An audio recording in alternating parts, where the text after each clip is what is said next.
Hai teman cerita, gimana kabarnya? Kali ini saya akan menceritakan tentang salah satu tokoh Punokawan, yaitu Bagong.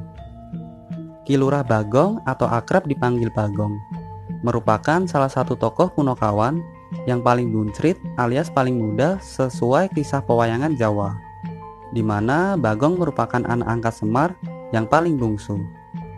Berbeda halnya dengan kisah pewayangan Tanah Sunda, yang mana Bagong lebih identik dengan tokoh Astrajingga atau Cepot. Namun Cepot dalam kisah pewayangan Sunda adalah anak Semar yang paling sulung. Bagong di daerah Jawa Timur lebih dikenal dengan sebutan Bawor. Bagong merupakan perwujudan manusia yang unik, memiliki badan gemuk dengan mata dan mulut yang lebar. Bagong juga memiliki senjata utama di tangannya yang selalu dibawa kemana-mana, yaitu senjata kudi.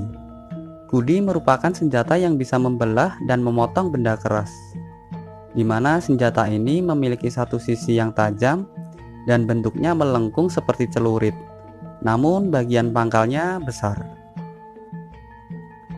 Seperti yang sudah kita ketahui, bahwa Bagong memiliki bapak bernama Semar dan dua kakak yaitu Gareng dan Petruk. Nama Bagong berasal dari kata Albagoya, yang berarti perkara buruk. Tokoh Bagong suka berbicara sendiri, bahkan ngalor ngidul tak jelas apa yang ia bicarakan, terkesan semaunya sendiri. Namun, ia memiliki sifat yang polos dan lugu jika dibandingkan dengan kedua kakak angkatnya, Gareng dan Petruk.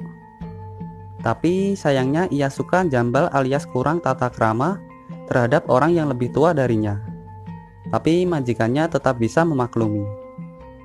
Pembawaannya selalu ceplas-ceplos dan dugal, kurang dalam tata krama tapi memiliki keberanian dan kepandaian yang mumpuni. Ia berani mengkritik para raja-raja. Meski demikian, Bagong tumbuh seperti kedua saudaranya yang suka bercanda dan melucu. Ia bahkan suka bercanda saat menghadapi persoalan yang teramat serius.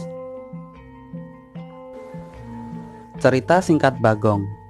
Bagong bukanlah anak kandung Semar, di mana Semar adalah jelmaan Batara Ismaya yang turun ke dunia bersama Togok atau Batara Antaga, yaitu kakaknya. Mereka mendapat utusan untuk mengasuh keturunan adik mereka yang bernama Batara Guru. Hingga di suatu ketika, Semar dan Togok memohon kepada Sang Yang Tunggal seseorang yang menemani mereka dalam perjalanan mereka masing-masing. Diwujudkanlah permohonan tersebut dengan satu pertanyaan, yaitu siapa teman sejati manusia. Saat itu Togok menjawab hasrat, sedangkan Semar menjawab bayangan. Hingga Sang Yang Tunggal pun menciptakan teman Togok dari hasrat Togok, di mana ia adalah seseorang manusia kerdil dan diberi nama Bilung. Sedangkan Semar mendapatkan teman yang diciptakan dari bayangannya, yang mana ia adalah manusia bertubuh bulat dan diberi nama Bagong. Sehingga menurut cerita ini bisa dikatakan bahwa Bagong adalah bayangan Semar. Namun ada kisah lain yang menyebutkan bahwa di mana Semar yang merupakan cucu dari Batara Ismaya dan dia memiliki majikan yang bernama Resi Manumanasa atau leluhur Pandawa.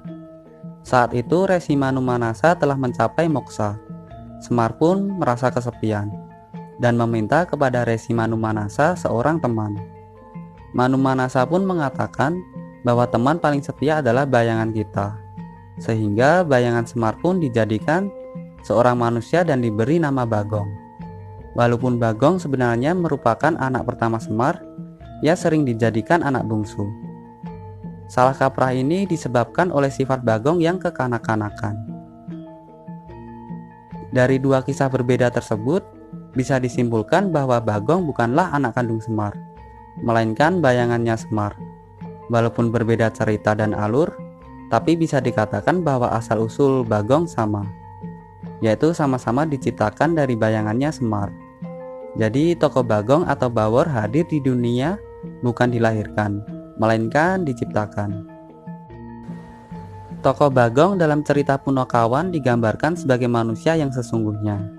Meski Petruk mempunyai kelebihan akan keindahan serta kesempurnaan, Bagonglah yang justru memiliki sifat kekurangan. Seperti inilah manusia, memiliki kelebihan dan kekurangan, sehingga Bagong dianggap sebagai manusia sesungguhnya. Untuk itulah, Bagong bersifat sederhana, sabar dan tidak terlalu kagum dengan kehidupan dunia. Suatu hal yang mestinya juga harus dilakukan oleh manusia seutuhnya. Nah, itulah pesan-pesan yang ditinggalkan Sunan Kalijogo lewat karakter Punokawan. Sunan Kalijogo berusaha mengingatkan karakter manusia seutuhnya, supaya kita mengingat Tuhan yang Maha Menciptakan. Oleh karenanya, dengan kelebihan dan kekurangan yang telah diberikan, maka tinggal kita saja bagaimana seharusnya bisa bijak menggunakannya. Baik teman cerita, begitulah cerita gambar dari tokoh pewayangan Bagong. Ambil segi positif dari cerita gambar Bagong. Lestarikan budaya Indonesia dan warisan leluhur. Terus support channel ini agar tetap berkarya. Terima kasih sudah menonton. Sampai jumpa di cerita selanjutnya.